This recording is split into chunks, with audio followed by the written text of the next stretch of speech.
Haati manaa artistaa Haacaaluu Hundeessaa har'as akkuma boosetu viidiyoon isin argaa jirtan kun yaadannoo waggaa lammaffaa artistaa Haacaaluu Hundeessaa tamsaasa kallattii irraa kan fudhatame. Uummanni Oromoo akkasuma maatiin Oromoo gadda artistaa Haacaaluu Hundeessaatiin guutamee jira. Waggaa lamaan har'aa galgala guyyaa baay'ee gaddisiisaa ture. Uummata Oromootiif guyyaa madaa'aa ture. Har'as madaan artistaa Haacaaluu Hundeessaa akkasiin uummata Oromoo boonchisaa jira. Haati manaa artistaa Haacaaluu Hundeessaa waan hedduu dandamattee har'a geechee jirti.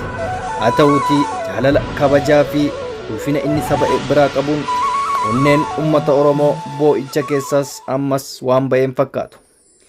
Kana kan ta'eef artistaa Haacaaluu Hundeessaa du'uu isaa qofa osoo hin taane gumaa isaa malee hanga har'aatti jiraatutu nama guba.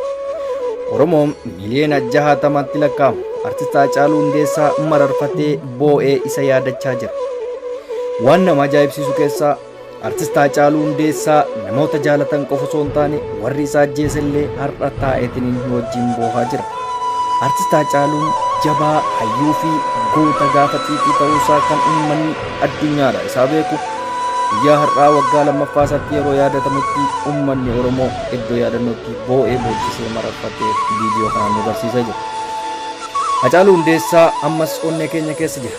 Garuu gumaa baasuu dhabuun keenya ammas madaa lammataa ta'ee nutti mul'atee jira.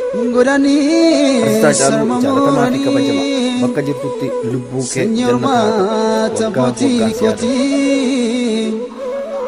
akka bosonaa jiranii baroonni darban hundumtuu saba koo gaddaa boo'ichaa